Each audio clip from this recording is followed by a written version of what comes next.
Afternoon all, welcome to my channel Grumps Rides. This is M&P Cardiff, behind Selco's off Hadfield Road. It's called Glinstall Park or something there, the actual road it's on. You'll see it's Harley Davidson there, Ducati, outfitters down the back. And BMW Motorrad by here, which covers Piaggio, Vespa, Aprilia, Motor Guzzi, Royal Enfield and all sorts of others. I'll do a walk around inside the showroom in a wee bit. Some of the bikes they sell, new and used, plenty to test ride. This is where my Himalayan came from, and my BMW. Mine's the 1200 version of this, the 1250. Cracking bikes, both of them.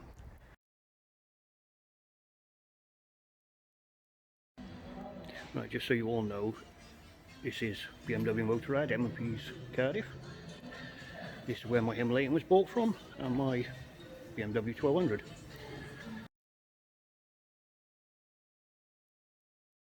Quick wander around the showroom. As you can see, plenty of brand new bikes and used clothing, etc, etc. All the usual stuff you get in your showrooms. Great bunch of guys, really helpful. And towards the back of the shop, for the more discerning hooligans, KTM, be it on road, off road, whatever, and clothing. Loads of them. So you're looking for a bike, it's well worth a visit at least. And of course we're into Royal Enfield, like my Himalayan, amongst other bikes. As you can see, good selection, Interceptors, new Meteor. I haven't got a clue what most of them are, to be perfectly honest. They're all nice. And then we've got Benelli's, various ones. Various shapes and descriptions, including something looks like something out of Judge Dredd. Rather nice actually. You have your Simjets, Keyways, all the 125s you could ever want, including a tiny Benelli thing. And then you're into Aprilias. Fair range of Aprilias, along with a rather nice Motor Guzzi. And scooters too. Everything you ever want. And we're back. Back to the Brian. Why do I call it the Brian? Those of you who ever heard of Magic Roundabout as a child, you'll understand. These bikes are not quick. It's a 411cc engine, single cylinder, fuel injected with a 5-speed box. It's got 24.5 brake horsepower and 32 Newton meters of torque. I bought it primarily for travelling to and from work, so I didn't mess up my BMW. The roads I travel get really dirty. It also goes off-road. Yes, it does actually go off-road. I'll show you some footage afterwards, including where I fell off. And they actually take a fall quite well. There we go. Anyway, moving on. It's a great little bike as long as you accept the fact it is a budget bike. It's got budget suspension, budget tyres, a budget build, but you can run it on a budget. They're cheap to buy, cheap to insure, cheap to run, cheap to service.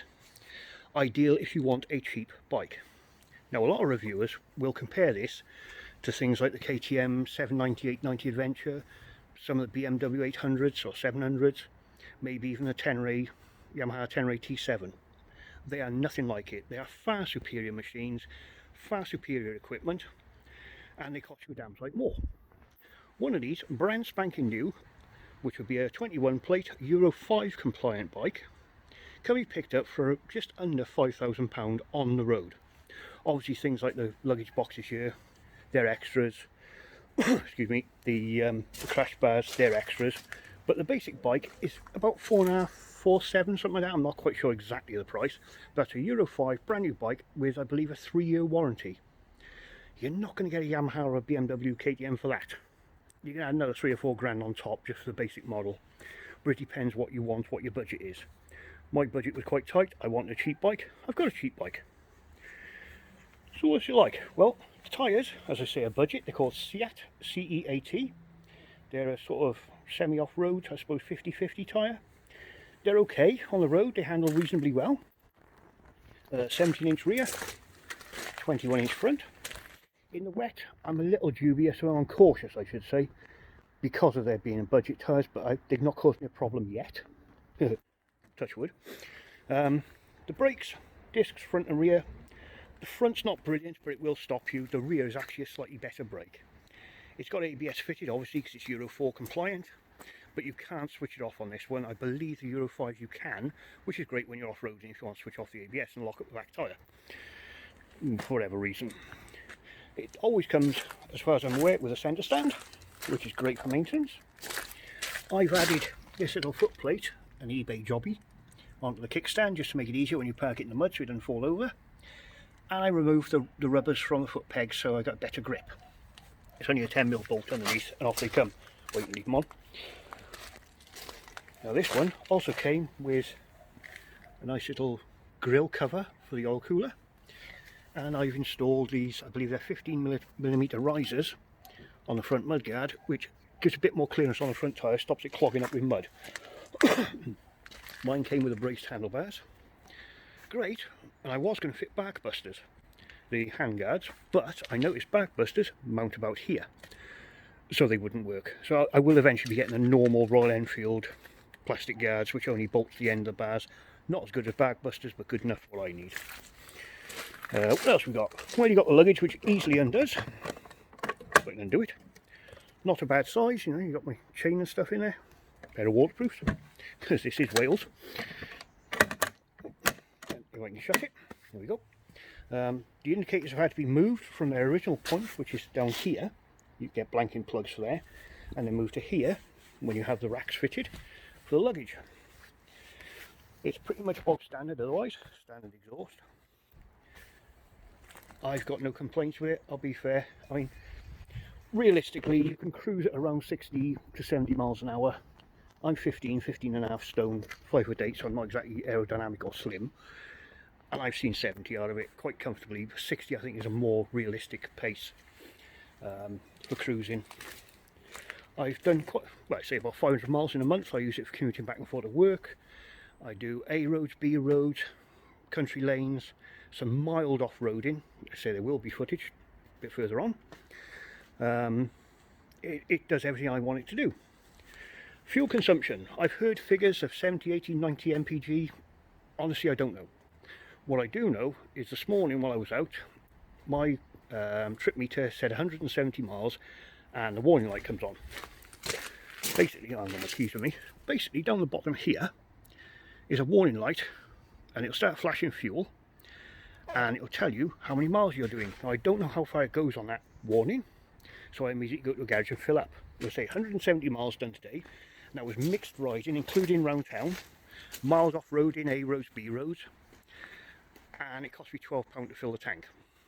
So a rough guesstimate, I think around 80 miles to the gallon. Not bad at all, and ideal for me for back and forth to work. Happy days. As far as dash goes, usual basics, speedo, rev counter. There is a compass, which kind of works-ish.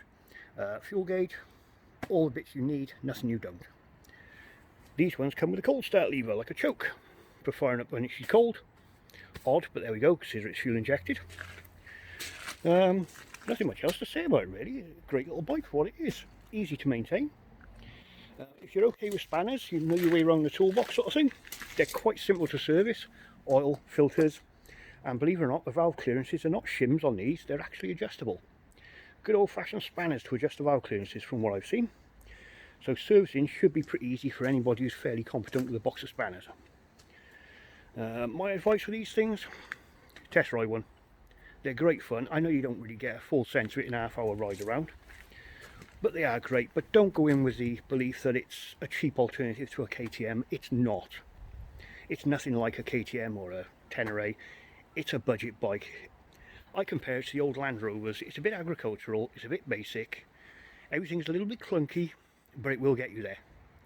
Whatever happens, it will get you there eventually. And they're ideal for that. I mean, there's Itchy Boots on YouTube. Nora Lee, she's done 60,000 kilometers on one around the world. I believe the Sherpas in Tibet, they use them to go to base camp in Everest, load them up with gear and carry all the gear over to base camp Everest on them.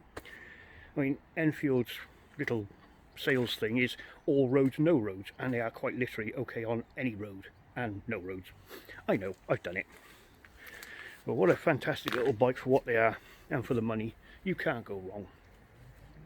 So I'll put up a little bit of footage of the off-roading, just a few little bits I've been doing, give you an idea what it's like, including the bit where I fell off so you can have a damn good laugh.